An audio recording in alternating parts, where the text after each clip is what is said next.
아멘. 우리 오늘 성경 본문의 말씀은 신약성경 요한복음입니다. 요한복음 14장 25절에서 27절까지의 말씀입니다. 요한복음 14장 25절에서 27절은 신약성경 173쪽에 있습니다. 우리 한 절씩 교독합니다. 내가 아직 너희와 함께 있어서 이 말을 너희에게 하였거니와 보혜사 곧 아버지께서 내 이름으로 보내실 성령 그가 너희에게 모든 것을 가르치고 내가 너희에게 말한 모든 것을 생각나게 하리라. 평안을 너희에게 끼치노니 곧 나의 평안을 너희에게 주노라. 내가 너희에게 주는 것은 세상이 주는 것과 같이 아니하니라. 너희는 마음에 근심하지도 말고 두려워하지도 말라. 아멘. 살아계신 하나님의 말씀입니다.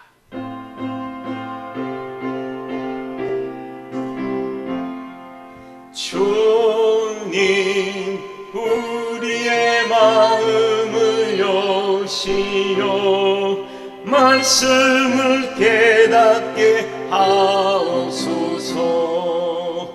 아멘. 아멘.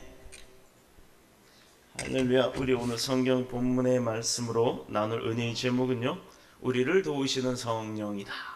우리를 도우시는 성령이라는 말씀의 제목으로 함께 은혜를 나누도록 하겠습니다. 자, 얼굴 좀 봅시다. 한 주간 잘 지내셨습니까? 자, 오늘 성경 본문을 통해서 주시는 이 우리를 도우시는 성령이다 라는 말씀이 무엇이냐면, 우리가 알고 있는 기독교라고 하는 것, 이 기독교라고 하는 기독교의 역사는요, 예루살렘 교회에서부터 그 성령의 강림이 시작됨으로부터 시작이 되었습니다. 또한 지금이 2017년이죠. 2017년 전 예수 그리스도께서 이 땅에 태어남을 기점으로 서기 또 AD와 DC로 나눠지기도 합니다. 이 2000년간의 교회는 그 역사를 이어오는 사이에 많은 문명들이 발생되었고 또 국가와 민족 그리고 권세가 있었지만 이 지상에서는 그것들이 다 사라지고 없어졌다는 거예요. 그러나 예수님의 몸된 이 교회는요, 2000년간의 그 역사를 계속해서 이어져 왔다는 거예요. 우리가 알고 있는 아우구스티누스라고 하는 그 로마의 황제도 그 권력을 누리기는 했었지만 어느 순간에 그 그리스도교인들을 핍박했던 로마의 황제가 무너져 버렸어요. 여러분이 잘 알다시피 로마라고 하는 나라가 어떤 나라입니까? 로마라는 나라가 있나요? 지금 지구상에? 없지요. 로마는 어떤 곳이에요? 지금의 로마는 이탈리, 이렇게 우리 여성들이 신는 부츠같이 생긴 지도를 보면 부츠같이 생긴 그 나라의 제1의 수도입니다. 밀라노는 패션의 도시라고 하듯이 이 로마는 문화 유적의 도시라고 해요. 이 로마라고 하는 곳은 이탈리아의 지금 수도일 뿐입니다. 그러나 그 전에 예전으로 되돌아갔을 때는 이 로마가 어떻게 보면 영국이 세계의 반을 지배했던 것처럼 이 로마도 세계의 반 이상을 지배했던 곳이에요. 그렇게 큰 권세와 능력이 있었지만 시간이 가면서 그 모든 것들은 다 사라지고 지금 한낱 어느 나라의 도시일 뿐입니다. 이렇게 많은 권세와 문명들이 있었지만 사라져갔고 또 그런 역사 가운데에서도 생겨났으면 유지가 돼야 되는데 그것이 자꾸 사라져가요. 그러나 교회는 그렇지 않았다는 겁니다. 2000년 전이나 지금이나 똑같이 교회는 이어져 내려왔고 교회 예배 형식은 좀 현대적으로 바뀌었지만 그때나 지금이나 우리가 하나님 한 분을 모시고 사는 것은, 섬기고 사는 것은 변하지 않았다는 거예요. 온도가 낮으면 좀 높여주시든가 끄시든가 하세요. 그래서 그들로 하나님의 그 거룩하신 뜻을 교회 안에 믿음을 가진 성도들을 통해서 이 땅에서 이루게 살게 하신 것, 다름 아닌 그것은 그때나 지금이나 우리와 함께 하시는 성령님의 도우심이 있기 때문이라는 겁니다. 성령님이 돕지 않았던 건 다 없어져 버렸어요. 자, 여러분, 세종대왕이 뭐 만들었어요? 한글을 창제하셨어요. 그러나 그 세종대왕이 한글을 창제하고 나서 이걸 이제 국가의 글씨로 써라 모든 업문으로 사용해라 라고 해서 국가의 도장이라고 하는 국세로 도장을 빵 찍어 놓은 게 있었는데 그 국세는 지금 있나요? 한글이 세종대왕이 만드신 거는 역사의 기록에 보면 압니다. 그래서 알고 있습니다. 또 그러나 그것이 국가 우리나라의 언어가 된 기점을 표시하는 그 명령서, 왕 임금의 도장이 찍힌 그 명령서는 지금 남아 있나요? 없지요. 그런데 우리는 지금 한글을 쓰고 있어요. 또 이순신 장군께서 거북선을 만들어서 왜구를 물리쳤어요. 그 거북선 남아 있나요? 없죠. 이렇게 남아 있어야 할 것이 남아 있지 않는 것이 우리 삶 가운데서 지켜보면 과거의 역사를 되돌이켜 보면 정말로 많다는 겁니다. 또 개 중에는 어머니들이나 아버지들이 우리 자녀들이 초등학교 1학년 때부터 시집 갈 때까지 장가 갈 때까지 그 일기 써놨던 것을 보관해 놓으셨다가 결혼하는 날 탁 선물로 주시는 분들도 간혹 있어요. 그런데 대다수의 부모님들은 그게 없어요. 왜냐? 그게 남아 있질 않기 때문입니다. 부모님이 마음의 정성을 다해서 그걸 이 다음에 내가 우리 자식이 결혼할 때 줘야지, 선물로 줘야지, 며느리나 사위한테 꼭 줘야지 라고 하는 그런 마음으로 열심히 그걸 정성을 다해서 보관하고 관리하지 않은 이상, 그렇게 누군가의 도움이 있지 않은 이상 그런 자료들은 남지 않는 것입니다. 성령의 도우심이 없이는 우리의 삶의 기록이나 우리가 믿어왔던 이 믿음의 연속성은 끊어져 버리고 말 것입니다. 그러나 2000년 전이나 지금까지 예수 그리스도께서 부활하시고 다시 하늘로 올라가실 때, 승천하실 때 우리에게 내가 너희를 돕는 보혜사 성령을 줄 것이다, 보내줄 것이다 라고 했고, 그 이후부터 우리에게는 성령님이 계시기 때문에 이 기나긴 역사가 끊어지지 않고 또 자료가 보관이 되고 있다라는 거예요. 한간에는 노아의 방주가 그냥 이야기일 뿐이다. 또 공룡이 멸망한 것은 최대의 빙하기가 지구상에 존재했고, 그리고 나서 그 공룡들이 멸종을 했고 새로운 생물들이 생겨났기 때문에 지금까지 이어져 왔다. 그러나 우리가 잘 알다시피 공룡이 있던 시대에도 원시인은 있었습니다. 근데 그 원시인은 안 없어지고 지금까지 살아있다는 이유가 뭘까요? 이런 것을 여러분들이 과학적으로 판단해 본다고 했을 때 증명이 되질 않아요. 근데 그들은 본인들이 증명할 수 없는 것은 뭐라고 얘기하냐면 자료가 없기 때문이다 라고 얘기를 합니다. 연구 중이다. 자료가 없기 때문이다. 근데 뭘 그걸 찾습니까? 뭘 연구합니까? 성경에 보면 그 답이 나옵니다. 지금 전쟁 중인 시리아하고 이라크하고 이란하고의 그 사이, 삼각주 그 사이에 있는 시점이 시내산이라고 하는 아라랏산이 있어요. 그 산은 높이가 굉장히 높기 때문에 꼭대기에 항상 만년설이 있어요. 그런데 어느 영국 철학자가, 영국 탐험가가 그곳을 탐험을 하다가 어느 나무 한 조각을, 나무 한 덩어리를 찾게 되었습니다. 근데 너무 이상한 거예요. 그 산 속에, 그 높은 산 속에 눈으로 덮여 있는데 나무가, 이 큰 나무가 어디서 나왔나 싶어서 그가 그걸 가지고 돌아가서 이 나무가 무엇인가를 한번 연구를 했답니다. 그랬더니 탄소연대 측정법으로 보니까 5,000년이 넘은 나무래요. 그래서 그가 다시 탐험가들을 데리고 그 주변을 탐험하기 시작했어요. 또 영국에서 미국의 협조를 구해서 인공위성을 통해서 그 지역을 촬영을 했습니다. 그랬더니 그 산 중턱 한가운데 아주 커다란 축구장만한 뭐가 보이더라 이거죠. 얼음 속에. 그래서 영국 BBC라고 하는 방송국에서 기자들과 함께 탐험가들이 그곳을 발굴하기 시작했어요.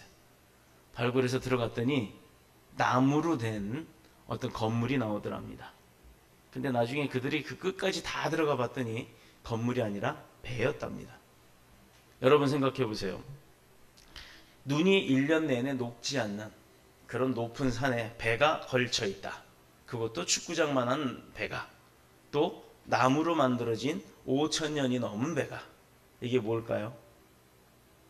이게 무슨 배일까요? 증명이 되었습니다. 이게 바로 노아의 방주입니다. 이렇게 이제 과학이 발달되고 기술이 발달되면서 하나님의 그동안 행하셨던 것들이 잊혀져 가고 숨겨져 있었지만 하나씩 드러나고 있어요. 또 소돔과 고모라라고 하는 이야기를 여러분 잘 아실 겁니다. 워낙 퇴폐하고 망령되이 살다 보니 하나님이 그 지역을 벌하셨어요. 유황불로 태워버리셨어요.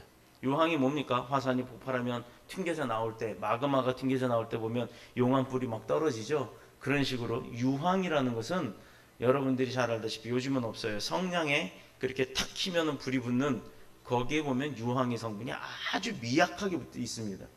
유황이라는 것, 순수 100%의 유황은 병에서, 그릇에서 딱 공기 중에 꺼내 놓자마자 공기와 접하면 불이 붙어버려요. 이 유황이 만들 수 있는 방법이요, 사람들이 화약을 만들기 위해서 필요한 유황을 만들어내는데 그 유황은 엄지손톱만한 크기로 만들 수 있는 방법이 없답니다. 왜냐? 그렇게 만들고 결정을 좀 짓게끔, 덩어리가 지게끔 만들려고 하면 불이 타버리기 때문에, 스스로 발화하기 때문에 만들 수가 없대요. 그래서 대한민국, 아니 전 세계 어디서 사람들이 최대의 기술을 가지고 만들어낼 수 있는 유황의 덩어리는 좁쌀 크기랍니다. 그런데 제가 지금 다시 얘기합니다. 성경에 나왔던 소돔과 고모라 지역, 시리아입니다. 시리아의 국경 지역에 가보면 온통 땅이 용암불에 덮여서 마그마가 도시를 덮어버린 지역이 있어요. 옛날 아주 기둥도 있는 건축물들이 있습니다. 그러나 그 건축물에 들어갈 수가 없어요. 왜? 용암이 덮여서 석회암이 되어 있기 때문에. 그런데 그곳에 보면 구멍들이 참 많이 뚫려 있답니다. 엄지손가락이 쑥쑥 들어갈 수 있을 만한 구멍이. 근데 그 구멍을요, 파다 이렇게 돌로 깨보니까 어느 순간 자꾸 뭐가 이렇게 팍 하고 터지고 팍 하고 터지고 하길래 나중에 그거를 확인을 했대요. 그랬더니 유황이 거기서 나오더라 이겁니다. 그 마을, 도시, 인천보다도 넓은 도시가 온통 다 유황 덩어리가 땅에 박혀 있더라 이 말이에요. 근데 그 유황의 크기가 어느 정도냐? 큰 거는 어린 아이의 머리만한 유황 덩어리, 또 어른 주먹만한 유황 덩어리, 작은 건 엄지손가락만한 유황 덩어리. 이건 사람이 만들 수 있는 것이 없고 지구상엔 그런 큰 유황 덩어리가 존재하지 않는답니다. 그러면 이건 어디서 나왔나요? 그 지역이 과연 어떤 지역이었는지를 역사가들이 추정을 해봤더니 바로 소돔과 고모라의 지역이었어요.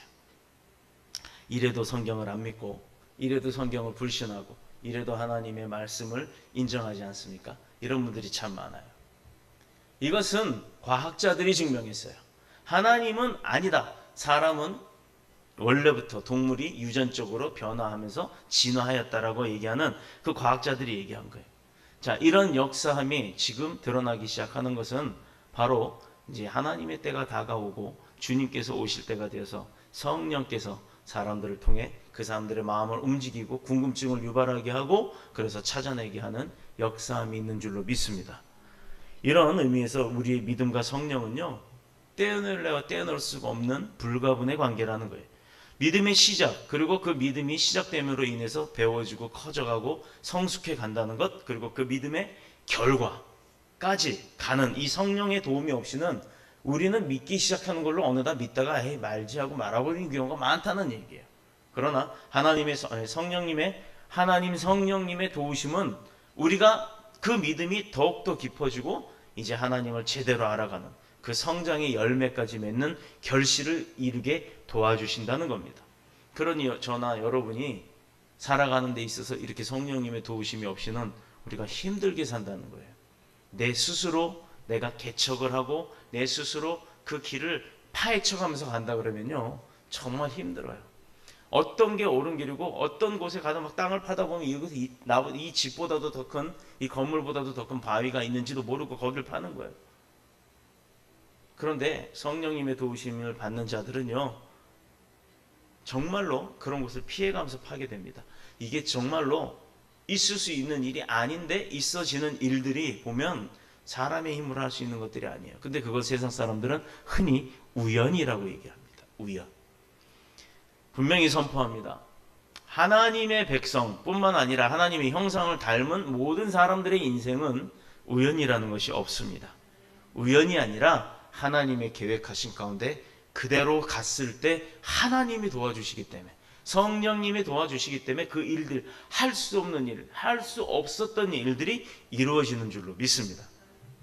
그렇기 때문에 그분의 도우심을 입어 우리에게 주어진 선교의 사명, 남겨진 또 주님의 그 선하시고 온전한 뜻, 이것들을 우리가 이루고 살아가시기를 축복합니다.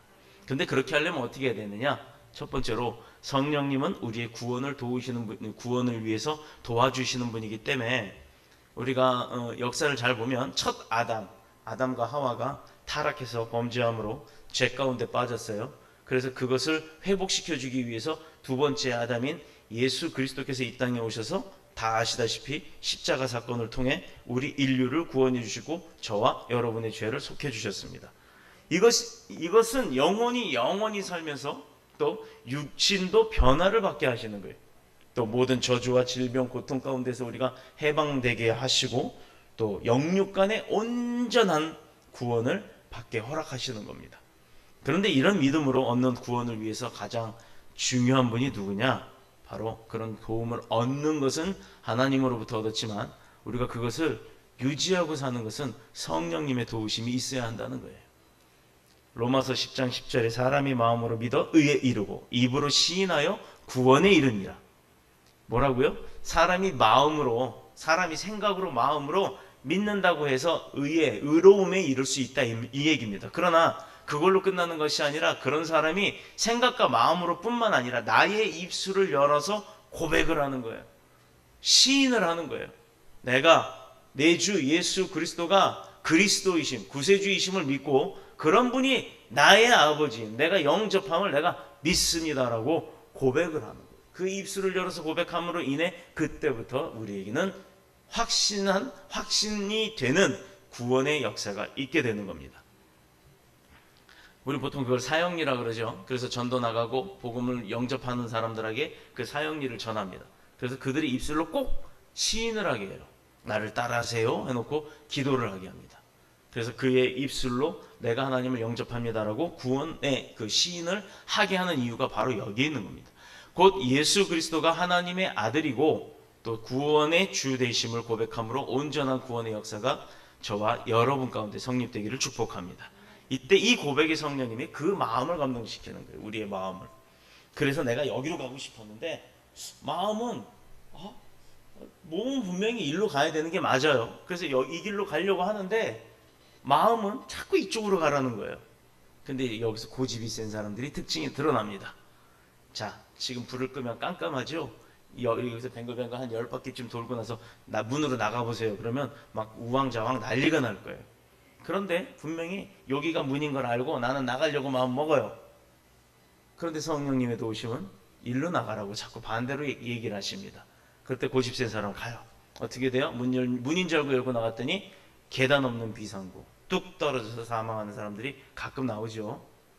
바로 이 옆에 건물 2층에도 비상구가 뒤쪽으로 돼 있는데 그 비상구 문을 딱 열면 계단이 없습니다. 그냥 떨어지는 겁니다. 그런 건물들이 조금 있어요. 우리나라에는. 그런데 성령님의 도우심은 거기가 문은 맞지만 그쪽으로 가지 마라. 이쪽으로 가라. 그래서 탈출을 할 수 있게끔 하시는 도움이 우리 가운데 있다라는 겁니다. 그런 역사함이 있어서 죽지 않고 사고로 모면하는 사람들이 간혹 나와요. 근데 기적이라고 얘기를 합니다. 우리 믿음의 사람들은요, 그런 감사함이 내게 있었을 때는 그건 주님 앞에 감사하면 바로 고백하는 거예요. 아우 아버지 도와주셔서 감사합니다. 이것은 내가 한 것이 아니라 성령님께서 하신 거고 하나님께서 하신 거고 또 예수님께서 나의 마음을 움직이셔서 나를 살려주신 것이다라는 것을 시인하는 거예요. 고백을 하는 거예요. 그 감사의 기도를 즉시 하는 저와 여러분이 되시길 축복합니다. 황해도 안악골이라고 하는 곳에요, 잘 아시는 김익두라는 사람이 있었어요. 이 사람은요, 굉장히 부유한 집안, 만석지기 집안에서 태어난 사람이에요. 근데 아버지가 사망을 하고 그 모든 재산을 물려받고 나니까 주변에 얼마나 사람들이 많아요. 그래서 막 흥청망청 술 먹고 막 이러고 살았어요. 그런데 어느 날 그 친구가 사업을 하자고 해서 거기 꾀임에 넘어가서 그냥 그만 그 재산을 다 탕진하고 말았습니다. 자기가 본 게 아니까 쓰기도 쉽게 썼겠죠. 그래서 부모들이 자녀에게 유산 상속하는 것 신경 쓰지 마세요. 그거 자녀 망치는 일이에요. 저는요, 부모들에게 자녀들이 유산 상속 받고 나서 망하는 사람들 많이 봤어요. 많이 봤습니다. 그러나 하나도 물려받지 않고 숟가락 2개 갖고 결혼해서 시작을 해서 그들이 승승장구 가구를 늘리고 사업을 늘리고 아이들을 늘려가면서 가정을 키워나가는 사람들 보면요, 웬만한 어려움이 와도 다 이겨요. 다 이겨냅니다. 그런데 물려받고 처음부터 빵빵거리고 산 사람은요, 뭐 하나만 줄어들어도 난리가 납니다. 부모가 물려줘야 될 것은 물질이나 집이나 돈이 아니에요. 믿음의 유산을 물려줘야 됩니다. 그래야 그들이 하나님의 도우심을 받고 어떤 어려움이 있어서도 다 헤어나올 수 있는 능력으로 대처할 수가 있는 거예요.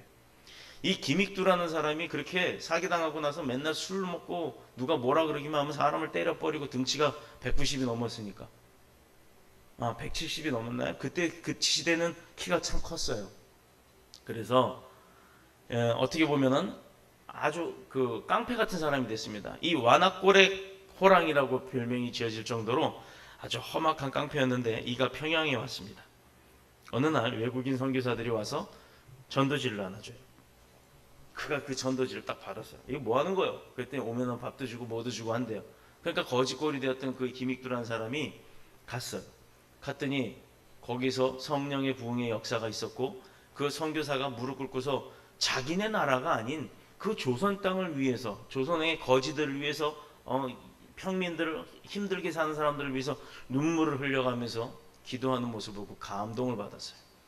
그럼 그가 그 감동 이후에 회개하고, 내가 이렇게 살아서 안 되겠구나 하고 참된 기독교인으로 고백을 하고서 기독교인이 되었고, 그리고 평양 장로교 신학교에 들어가서 신학을 배웠고 전도사로서 사역을 하다가 성령의 임재하심을 받고 목사까지 되었습니다. 이분이 바로 누구냐? 전국적으로 부흥회를 많이 다니면서 평양 부흥의 대성공을 일으켰던 김익두 목사님이에요. 이분은 어려운 형편에 있는 영혼 구원을 위해서 힘쓰신 분이에요. 본인은 누려봤던 사람이고 또 거지 생활도 해본 사람이에요. 근데 그가 서울 남대문교회 명예 목사로 또 대한예수교 장로회 총회장까지 지냈던 분이 되었습니다. 이분은 무학자예요. 공부를 따로 하신 분이 아니에요. 그런데 신학교에서 성령의 도우심으로 글자도 읽게 되었고 또 성경도 이해하게 되었고 말씀도 지배하게 되었던 거예요. 자, 우리가 외국어 배워요? 하나님의 지혜를 구하시길 축복합니다. 아멘. 유나 아멘 해. 이렇게 하면 하나님 성령님의 도우심 가운데 지혜가 있어서 성적이 자꾸 올라가게 되는 거예요. 바로 이런 거예요. 이분에게 성령의 도우심이 없었다면 그저 한낱 저작거리의 깡패로 끝나는 인생이었어요. 그런데 그가 그때의 조선에서도 성령님이 역사하셨던 것처럼, 또 그래서 그들을 그렇게 유명한 목사님으로 쓰셨던 것처럼, 그때의 조선에 성령님이 역사하셨던 것처럼 지금도 변함없이 저와 여러분 가운데 성령님의 역사하심은 계속되는 줄로 믿습니다. 두 번째는 성령은 구원받은 성도들에게 능력과 권능을 주신다는 거예요. 뭘 주신다고요? 능력과 권능. 능력은 뭐고 권능은 뭡니까? 능력은 내가 할 수 있는 힘이에요. 근데 권능은요, 권세 있는 할 수 있는 힘이에요. 그러니까 내가 할 수 있는 것은 능력이요, 내가 할 수 없는 것을 하게 하는 것은 권능이라는 겁니다. 에덴 동산의 아담은요, 사단의 유혹을 물리치지 못함으로 인해서 모든 거 다 뺏겼어요. 사과 하나 먹은 것으로 인생이 끝난 거예요. 이로 인해서 온 세상이 죄가 물들게 되고 그 결과가 온 인류가 죽음을 맞이하게 되었습니다. 지금도 아담처럼 성령의 도우심으로 구원은 얻었으나 성령 충만함이 없다면 유혹과 핍박에 넘어간다는 겁니다. 그래서 고생하고 내가 교회를 다님에도 불구하고 힘들게 사는 거예요. 어렵고 하는 게 안 되는 거예요. 하는 것마다 망하는 거예요. 이거 왜 그러냐? 이것은 성령 충만함이 없기 때문이에요. 성령의 도우심이 내 안에 가득하지 않기 때문이에요. 내가 성령님을 의지하지 않기 때문입니다. 내가 성령님을 알지 못하기 때문이에요. 그럼 교회에서 맨날 성령 받아라, 성령 알아라, 성령과 동행하라라고 해놓고 그 성령이 뭔지를 안 알려주는 게 문제예요. 세상의 온갖 유혹에는요, 믿는 자들에게는 그 믿음을 깨트려서 영원한 죽음으로 끌어들이려고 하는 그 목적이 있는 거예요. 이게 사탄의 생각이고 사탄의 계략입니다. 우리는 분명히 하나님의 손을 붙들고 가야 돼요. 어린아이가 시장 바닥에 엄마 손 잡고 가다가 엄마 손을 잠깐 놓는 순간 어떻게 돼요? 잃어버리잖아요. 그러면 엄마는 막 어린아이 찾으러 다닙니다. 못 찾죠, 대부분. 그래서 헤어졌다가 58년 만에 지금 찾은 형제가 이 사건이 되게 유명해졌어요. 어머니는 돌아가셨고 오빠가 어느 날 여동생을 찾게 됐는데 그 여동생이요 7살 때 잃어버린 여동생이래요. 근데 그 여동생이 아들이 이제 결혼을 했으니까 아들이 인터넷을 보다가 미아 찾기 그 어깨 보니까 7살 때 그 엄마랑 닮은 여자아이의 그 사진을 딱 보니까 야 우리 엄마랑 너무 닮았다 싶어서 조회를 했답니다. 근데 엄마는 자기 이름도 몰랐고 아버지가 엄마가 누군지도 모르고 가족이 누군지도 모르는 거예요. 7살이 뭘 알겠어요. 오빠는 여전히 그 여동생을 찾고 있었고 근데 그 아들이 우연치 않게 보고서 그 사진이 엄마랑 너무나 닮았다 해갖고 유전자 검사를 했더니 형제가 맞더랍니다. 어머니는 안타깝게도 지난 10월에 돌아가셨대요. 자, 이렇게 우리가 성령님의 손을 하나님의 손을 잡고 있다가 순간 놓게 되면요 잃어버리고 돌아다니다가 형제를 만나는 것처럼 언젠간 또 만날 수 있겠죠. 그러나 믿음의 사람들을 끌어내리려고 하는 사탄의 계략은요 그렇게 돌아다니게 하지를 못해요. 이렇게 돌아다니게 내버려 두지 않습니다. 다시 설명합니다. 우리가 하나님의 손을 잡아요. 우리는 어린아이와 같은 존재예요. 우리 갈 길을 몰라요. 그러나 내가 이 손을 순간적으로 놓을 때 난 여기 서서 엄마를 기다리거나 하나님을 기다리는 게 아니에요. 이 손을 놓는 순간 반대쪽에서는 사탄이 우리를 그냥 끄집어 가는 거예요. 지하세계로. 이게 영적 싸움의 세계입니다. 믿음의 세계가 바로 이래요. 이것을 세상 사람들이 모르고 살기 때문에 희노애락이라고 표현을 하지만 우리가 한번 잘 생각해 봅시다. 희노애락, 희노애락, 희라고 락은 처음과 끝은 사람들이 말할 때 좋은 거예요. 노와 애는 슬프고 힘든 거예요. 가슴 아픈 거예요. 근데 사실상 인생을 살아보면 희와 락이 얼마나 많습니까? 없어요, 거의. 그때 잠깐입니다. 근데 애나 락은 엄청나게 길다는 거. 믿음의 사람들이 왜 얼굴이 훤한 줄 아세요? 왜 믿음의 백성들이 웃고 다니는 줄 아십니까? 그들이 돈이 없어서 돈이 있어서 웃고 다니고 그런 줄 아세요? 그게 아니에요. 오늘 우리 찬양했던 것처럼 내 마음에 평화가 있기 때문입니다. 내 마음에 성령 충만함으로 인한 평화가 내 마음에 존재하기 때문이에요. 내 주머니에 수중에 돈은 없어요. 그러나 하나님이 내 갈 길을 알고 계시고 그 물질이 부족한 것도 알고 계시고 채워주실 수 있는 능력이 있다는 것도 알고 있기 때문에 내가 걱정하지 않는 겁니다. 한국 사회는요 술 사회라 그래요. 술 문화 사회. 한번 마시면 그냥 마시는 게 아니라 필름이 끊어지도록 마신대요. 일단 마시면 그렇게 얌전했던 사람도 어디선가 모르게 용기가 나옵니다. 괜히 지나가다가 사 있는 차가 사이드미러를 안 잡고 펴놨더니 툭 건드렸다고 에이 왜 내 가는 길을 방해해 하고 발로 뻥 차서 뿜지로 벌리고 멀쩡한 사람한테 가서 뭘 쳐다봐 이러고 해코지하고 그러다 10대 20대 두들겨 맞기도 하고 문제가 생겨도요 대한민국은요 술에 전가해버리면 끝나요. 이번에 동춘동이죠. 연수동이에요. 8살 아이를 아주 잔인하게 살해한 18살 자매가 있습니다. 근데 이 자매는 술에 취한 것은 아니에요. 약에 취했죠. 취했다고 해서 무죄를 주장합니다. 여러분 생각해 보세요. 여러분의 자녀나 동생이 그냥 죽임을 당한 것도 아니에요. 4조각으로 나눠놨어요. 아이를. 그 아이를 4조각으로 나누고 다른 공범한테는 파란 쪽을 선물로 줬어요. 한간에는 그 공범이 대형교회 목사의 딸이다. 그래서 대형교회 목사가 부장판사, 부장검사 출신 12명의 변호사를 내세워서 무죄 주장을 하고 있다. 그렇게 얘기하는데 어느 교회인지 아무도 몰라요. 누가 교회 목사라고 했는지 모르겠어요. 교회 목사가 잘못된 건 아니죠. 교회 목사의 딸이 잘못된 거지. 근데 왜 종 잡아서 교회 목사가 그렇게 하느냐. 모르겠습니다. 교회 목사가 맞는지 아니면 대기업 사장인지. 분명한 것은 그렇게 술에 취하거나 다른 것에 취하면 안 된다는 거예요. 그러나 우리가 분명한 것은 술이나 성령에는요 공통점이 있습니다. 완전히 취하는 사람에게 용기를 준다는 거예요. 술이나 다른 약에 취하는 것은 우리에게 죄를 짓게 하지만 성령에 완전하게 취하는 사람에게는요, 아까 뭐가 있다고요? 성령 충만한 자에게는 권능이 있다 그랬잖아요. 못할 것이 없는 능력을 우리에게 주신다는 겁니다. 초대교회 사도들과 성도들은요, 그냥 우리처럼 연약한 사람들이었어요. 예수님의 부활을 보고 그의 승천하심도 봤지만 여전히 연약했습니다. 그러나 성령 충만하니까 용기와 능력이 생겨났다고 성경은 말하고 있어요. 문을 걸어 잠그고 숨어있던 사람들이, 왜냐? 예수 그리스도께서 돌아가시고 나서 부활하시고 승천하고 나서 그를 따랐던 모든 사람, 예수 그리스도가 왜 죽었어요? 로마 병정들에 의해서 죽었잖아요. 그렇죠? 십자가에 매달림을 당해서. 그러니 예수 추종자들을 가만뒀겠어요? 로마 병정들이? 예수 교도라 그러면 그냥 다 죽였어요. 그러니 마가다락방에서 120명의 제자들, 12명의 제자와 120명의 사람들이 모여 기도했던 이유가 숨어서 기도했다는 겁니다. 목소리 죽여가면서. 들키면 죽을까봐. 그런데 성령 충만해지니 보혜사 성령을 내가 너에게 주노라. 예수님이 승천하고 난 이후에 성령이 역사하심으로 인해 기도하다가 방언이 터져나오고, 그리고 그 방언의 역사들이 있고 난 이후에 성령 충만한 얻고 난 다음에 그들이 뭐가 생겼다고요? 술 취한 사람들 마냥 용기가 생겼다 이거죠. 근데 술 취하고 약 취한 건 객기잖아요.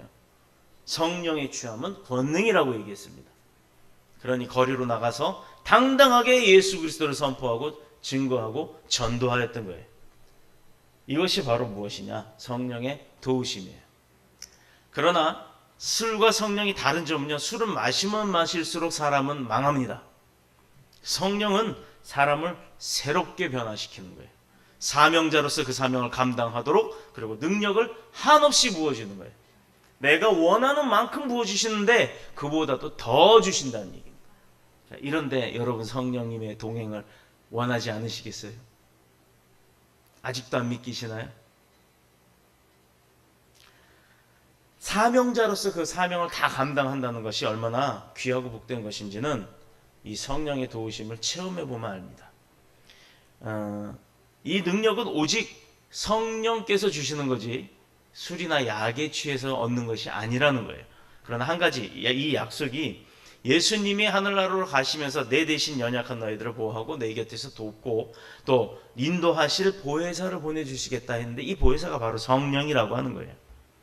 우리 오늘 내내 찬양 4곡을 부르면서 빠지지 않았던 공통 주제가 뭐였냐면 성령의 역사하심을 이야기했어요.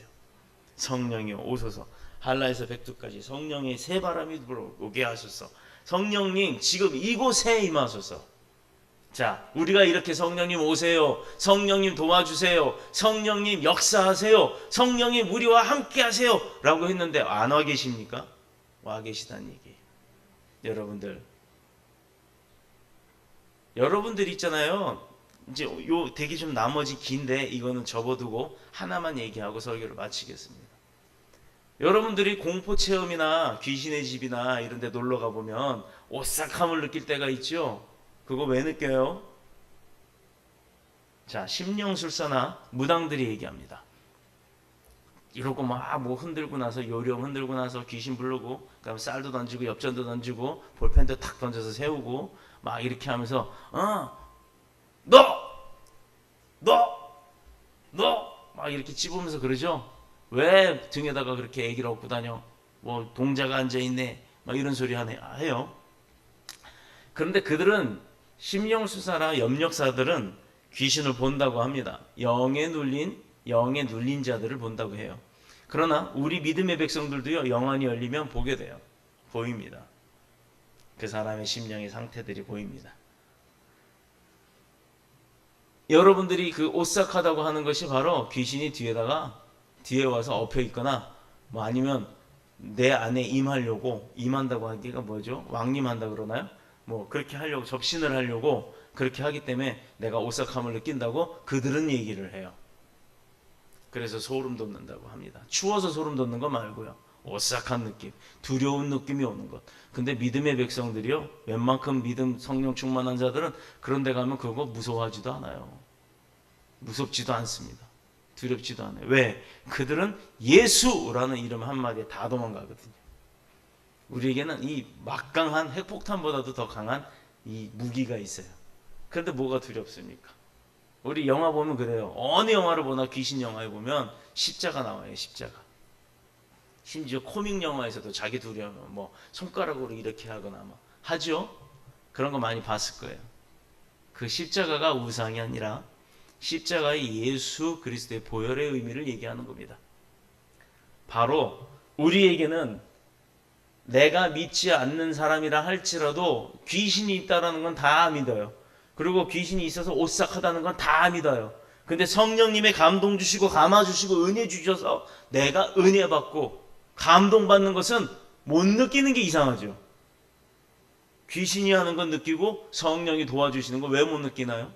느끼고도 알고도 인정하지 않는 겁니다. 그래서 아까 얘기했듯이 하나님의 도우심을 내가 받았다. 이건 내가 할 수 없는 건데 됐다라는 것은 어머 웬일이야? 우연히 내가 아니라 하나님 감사합니다라고 지혜 있고 깨어있는 자는 바로 그 감사함을 고백하는 겁니다. 이것이 여러분 축복받는 비결이에요. 하나님이 하신 것을 찾고 하나님이 내게 그 성령님의 도우심을 통해서 역사하심을 내가 알았을 때는 즉시 고백합시다. 하나님 감사합니다. 여러분 아이들이 한 70명 80명이 있어요. 100원을 주든 1000원 100원 주면 안 받을라나? 1000원 줘야 받나? 10,000원 줘야 받나? 하여튼 주면요 고맙습니다 고맙습니다. 인사성 밝은 애들한테는 더 주고 싶죠. 근데 저도 받고서 버릇없이 한 손으로 받고 그러고 싹 달려가서 먹으러 가기 바쁜 애들한테는 한 번 주고 두 번 주기 싫어요. 마찬가지입니다. 여러분 많은 주님의 백성들이 있습니다. 줄 때마다 은혜 받을 때마다 하나님 감사합니다. 아이고 하나님 도와주셔서 감사합니다. 이렇게 입에 달고 사는 사람에겐 하나님의 역사가 더 많다라는 것 잊지 마시기를 축복합니다. 그래서 늘 성령의 도우심 가운데 역사하심을 인정하고 성령 충만함을 통해서 우리의 인생이 주님께는 기쁨이 되고 또 우리에게는 영광이 되게 또 반대로 우리에게 이 인생을 주님 앞에 드림으로 인해 우리는 주님의 영광이 되고 주님께서는 우리에게 기쁨으로 주시는 그런 저와 여러분이 되시기를 성령 충만한 저와 여러분이 되시기를 그리스도이신 예수님의 이름으로 축복합니다. 기도드리겠습니다. 주의 집에 영광이 가득해